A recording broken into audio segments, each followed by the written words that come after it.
तो उसकी 2 साल की परफॉर्मेंस देखकर मेरे दिमाग से या मुंह से जो पहला शब्द निकला, मैंने कहा इसको प्राइवेट कॉलेज में आप एडमिशन दिलवा, कोई इशू नहीं, बिकॉज जो रिक्वायर्ड है वो मेहनत ये नहीं कर पाएंगे।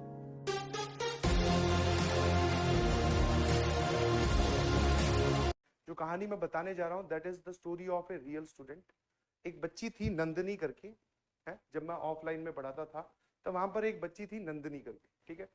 उसने 11th-12th में कोचिंग ली, ध्यान सुनिएगा प्लीज, क्योंकि अगर वो कर सकती है मैं कर सकता हूं तो तुम में से कोई सा भी कर सकता है, क्योंकि उस बच्ची को मैंने 2 साल तक देखा।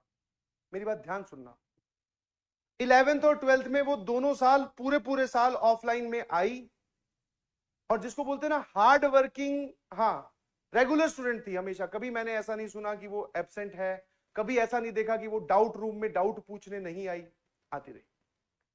बट दिक्कत क्या हो रही थी, वो चीजों को रटने की कोशिश कर रही थी 11th और 12th में। अच्छा ऐसा एक सवाल करवा दिया, अच्छा ऐसा मैं कर सकती हूँ। उसके अलावा जैसे ही सर आपने वैल्यू n की 5 की जगह 6 की, अब मैं फंस गई। तो उस टाइप की मेंटेलिटी के साथ वो कर रही थी काम 2 सालों तक, ठीक है। हाँ, और मैं नहीं पढ़ा रहा था उसको, कोई और टीचर पढ़ा रहे थे, क्योंकि वो डाउट पूछने जनरली मेरे पास आ जाते थे, ठीक है। इस वजह से तो मेरा उसका 1-2 बार इंटरेक्शन हुआ, तो मैंने देखा कि वो जो डाउट पूछ रही है वो बहुत ही बेसिक पूछ रही है। बहुत ही बेसिक मतलब कि जिसने नोट्स नहीं पढ़े हो फिर वो सवाल ऐसे पूछे कि एनसीआर का फॉर्मूला सर आपने आइडेंटिकल चीजों पे क्यों नहीं लगाया। तो ये तो बहुत बेसिक है, एनसीआर का फॉर्मूला आइडेंटिकल पे नहीं लगता, समझ में आया। तो मैंने उन 2 सालों में भी उसको यही बोला कि बेटा नोट्स पढ़ाई करो, नोट्स को बार बार रिवाइज करो, नोट्स पे ध्यान दो, आप सवालों की तरफ मत भागें, पहले आपको अपने कॉन्सेप्ट क्लियर करने होंगे, आपको पता होना चाहिए कि ये वाली चीज यहां लगती है और ये वाली चीज यहां नहीं लगती है विद लॉजिक, तभी आप आगे सवालों पे जा सकते हो।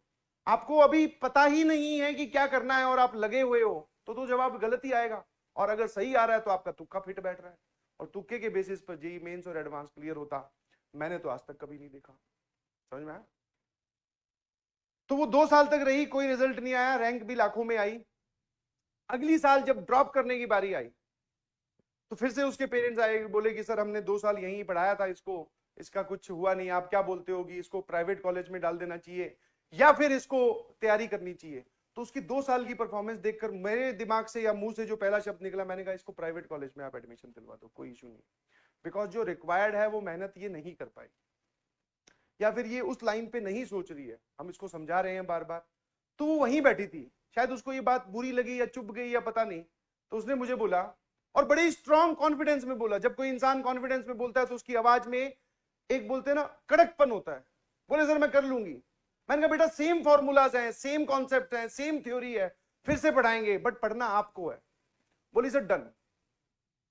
और उसने मेरे से सीरियस होकर पूछा कि what is the change that you want to see in me, मतलब आप क्या चाहते हो कि मैं इस तरीके से पढ़ूं, जैसा आप बोल दोगे वैसा ही करूंगी। मैंने कहा ठीक है भाई, जैसा सबको ज्ञान दिया जाता है वैसा भी उसको दिया, बट मेरे दिमाग में 100% डाउट था। मैंने तो उसके पेरेंट्स को भी बोला, मैं मत आप ड्रॉप करवाइए, इसको बढ़िया किसी प्राइवेट कॉलेज में एडमिशन दिलवा दो। पर वो नहीं मानी, उसकी जिद थी कि यहां करना है। फ्रॉम डे वन इस बार मैं पढ़ा रहा था। अच्छा मेरे पढ़ाने से और किसी और के पढ़ाने से कुछ इसका लॉजिक नहीं है, सेम सामने वाले की मेहनत पे डिपेंड करता है, ठीक है। तो इस बार वो मेरे ही बैच में थी। तो अब मुझे पता था कि ये डाउट जब पूछेगी तो मैं इसको तुरंत नोट्स पे ले जा सकता हूं। इसने ऐसे पूछा कि सर ये वाला सवाल नहीं सॉल्व हुआ, तो मैं तुरंत बोलूंगा कि तेरे से वो वाला सवाल सॉल्व हुआ था क्लास में, समझ में आया था? बोले हाँ सर, तो ये वही तो सवाल है, बस डाटा ही तो चेंज किया, समझ में आया। तो वो through out the session hard working रही, क्योंकि वो हार्ड वर्किंग और सिंसियर पहले भी थी, ठीक है। क्लास ना मिस करना, रेगुलरली आना, नोट्स बनाना, ये सब आदतें उसमें पहले भी थी। अब सिर्फ उसने एक छोटा सा चेंज किया, दैट इज कि अपनी नोट्स में लिखी हुई बातों को सीरियसली समझकर फिर सवालों पे जाना, दिमाग बंद करके सवालों पे जाना नहीं। अच्छा हाँ सर पढ़ लिया चलो सवाल करते हैं, नहीं जी, इससे तो आप डिमोटिवेट होंगे। समझ पा रहे हो कि नहीं समझ पा रहे, आया ना।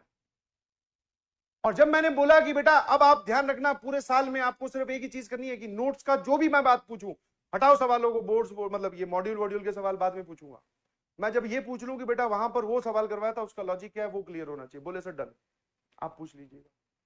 और शुरू के 10-15 दिन में उसकी 2-3 बार मुझसे मुलाकात हुई इसी सेशन को लेकर, और उसे 2-3 बार पूछा मैंने, 1-2 बार अटकी भी, और उसको समझ में आ गया कि ये मास्टर तब तक नहीं छोड़ेगा जब तक मैं नोट्स ढंग से ना पढूं। समझ में आया कि नहीं समझ? और फिर उसको ये बात खुद अपने आप समझ में आ गई कि अगर हमारे पास हमारे नोट्स में लिखी हुई एक एक बात हमें क्लियर हो और हमारे नोट्स सटीक तरीके से बने हुए हो, तो अगर कहीं से रैंक आ सकती है, कहीं से भगवान के दर्शन हो सकते हैं, कहीं से IIT JEE में जाने का रास्ता खुलता है, तो वो नोट्स ही है। समझ में? खूब मेहनत की, खूब पढ़ाई की, लॉजिकली जब आपको एक बार लगने लगता है, आप एक बार वो चीज पकड़ लेते हो कि अच्छा इस पे ये नहीं करना था, ये करना था, इसका कारण ये है, तो आपको मजा आने लगता है। समझ में? आपको फिर मजा आने लगता है, हाँ यार इस बार मैंने सोच लिया, अगली बार और सोच लूंगा। एक सवाल में, फिर 2 सवाल में, फिर 10 सवाल में, फिर हर एक सवाल में आप ऐसा ही करते हैं। और जब आप ऐसा करते हैं तो आप कॉन्सेप्चुअली स्ट्रांग होते हैं। और कॉन्सेप्चुअली जब कोई इंसान स्ट्रांग होता है तो फिर फर्क नहीं पड़ता कि आपके सामने मेंस का सवाल है कि एडवांस का सवाल है। समझ में आया? और फाइनली जब जेई की रैंक आई तो जेई में थोड़ी सी पीछे रैंक आई, 17-18 हजार के करीब, बट मेंस में बहुत तगड़ा फोड़ा। और आई वाज एक्सपेक्ट, मतलब क्या बोलते हैं उसको, सरप्राइज्ड। मैं कह रहे यार गजब। पर थ्रू आउट द सेशन मेहनत देखी थी, I was very much confident भी था कि इस बार ये फोड़ देगी, और जबरदस्त फोड़ा। करीबन करीबन शायद 3000 के अंदर रैंक आई थी जेई मेंस में। अभी MNIT में पढ़ रही है, इलेक्ट्रॉनिक्स ब्रांच के साथ, Malviya Nagar national institute of technology Jaipur. ठीक है, तो मैं ये नहीं बोल रहा हूं कि भैया, ये एक जस्ट एक एग्जांपल है टू बूस्ट योर सेल्फ, अपने आप को मोटिवेट करें। और दूसरा सबसे इंपॉर्टेंट बात है बेटा, नोट्स में जो जो बात लिखवाई जाए सबसे पहले वो क्लियर होनी चाहिए। DPP, मॉड्यूल, NCERT वो सब लाइन में बाद में आते हैं, और आप इसकी कीमत पता नहीं जानते हैं कि नहीं जानते हैं। इनफैक्ट बहुत सारे लोग तो बना भी नहीं रहे हैं notes, I know very well. In fact यहां पर क्या, जब 30 बच्चों की क्लास होती थी सामने, उन 30 में से सिर्फ 20 बना रहे होते, 10 तो वहां भी बोलते ना गड़बड़ कर जाते थे। सर लिख तो लेंगे, ड्रॉपर होते हैं उनके तो अलग ही चौंचले होते हैं, जिसको आप बोलते हो सर लिखा तो हुआ है। अबे अगर वो इसी लिखे हुए से तेरा भला होता तो अब तक हो जाना चाहिए था। तो please be consistent in class.